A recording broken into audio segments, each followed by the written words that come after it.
Yeah, tell us about Extinction. Yeah, so as you say, Extinction is set in a medieval fantasy world, and it's been invaded by this giant army of otherworldly monsters called the Raveni. Okay. And these things are not normal. They are 150 feet tall, and they are absolutely hell-bent on destroying all of humanity, wiping them off of the face of the planet.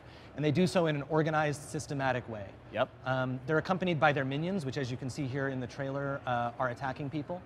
And you play as this guy, Avil, who is the last of an ancient order known as the Sentinels, who are warriors that are equipped with the skills and the weapons and the talents necessary to be able to take down these really hulking, enormous foes. Okay. So this is trailer. Are you showing gameplay at E3, or we're just saying first look at it here? Yeah. So actually, I'm excited to announce that today we have our first ever gameplay reveal for you here. Oh, cool.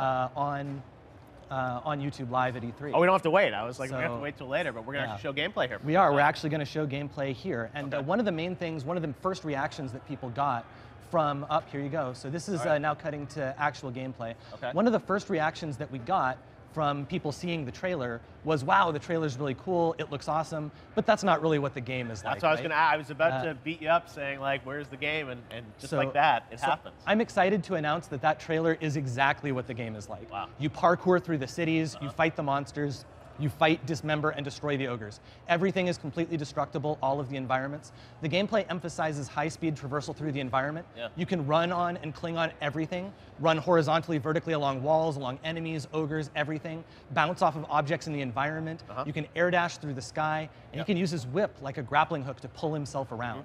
Actually, when he does that, time slows down, giving him a chance to kind of plan his next move. So here you can see Avil fighting against some of the ogre's minions in the real-time skill-based combat that we've got.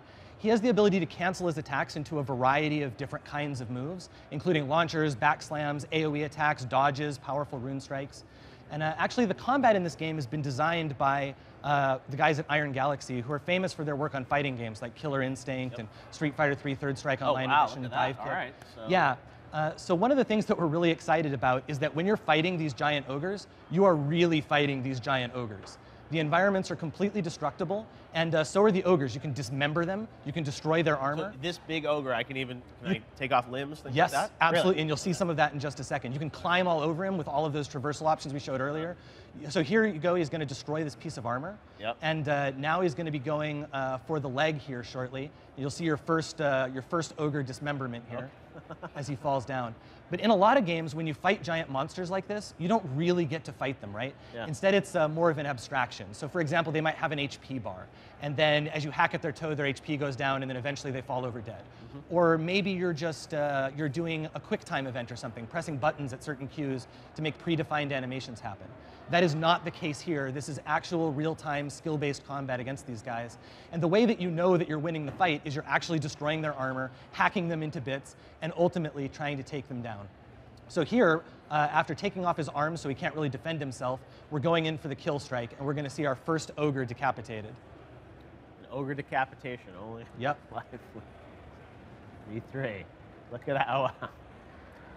Where's Now, the head? The head didn't fall down. It just disappeared. The head disappeared, and then the body fell down. Okay. Now, actually, this... Why can't the head fall down? Well, so actually, Avil absorbs the bits of the ogre that he chops off and turns them into his energy that he then uses to kill other ogres. All right, so what you'll see is these parts of his arm disintegrating, the head disintegrating, things like that, as he absorbs them into his rune blade. Okay. So yeah, what you're seeing here is a different ogre with some different skills and equipment. Can't see no more. Sorry? Ogre can't see no more. Yeah. He's got his eyes covered up by this helmet.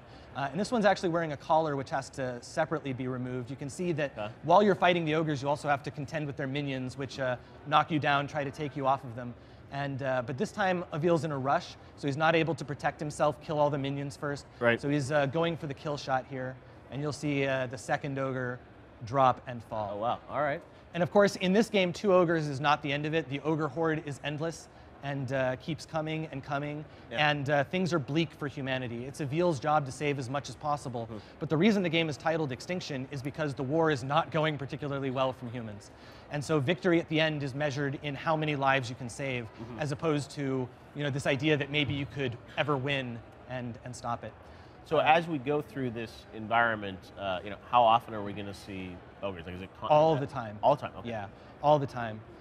So the ogres are coming in hordes, different varieties and hordes with different weapons, armor, skill, things like that. Every one is its own unique challenge, requires different strategies and tactics to take down. Depending on exactly what the situation are, you may also be able to use parts of the environment to your advantage, climb up tall buildings, launch yourself off of ramps, take advantage of cranes and other moving objects in the environment to move yourself around dynamically in order to evade their strikes. One thing I should mention is that this game is, like I said, the combat is very realistic, in which I mean if you get hit by one of these ogres, you're just dead. One hit and it's over, you die. We do have respawn, so the mission's not completely over, but the way that you stop that is you actually have the ability to slow down time when you're fighting against these ogres. So when you're using your whip, which functions as a grappling hook, or when you're charging up your rune strikes, time slows down, and so you can actually see this ogre's coming in for this massive hammer blow, and then you can dodge it, get out of the way. Wow. Now, as you sort of play through this environment, obviously there are these big battle moments. When you're not in battle against an ogre, what does the combat look like against other ogres? So the combat that's not against the ogres is against the ogre's minions. And so that's what we were showing off earlier. You have a whole bunch of different attacks that you can chain together in all sorts of various ways. But one of the main things that you're doing when you're not fighting either the ogres or their minions is saving people. So each of the levels is decked out with tons of refugees that are scattered throughout the level. And one of your objectives are to save as many of them as possible. And the ogres are going to keep coming, their minions are going to keep coming, and it's all a question of how many people you can get to safety. All right, well, it looks really cool.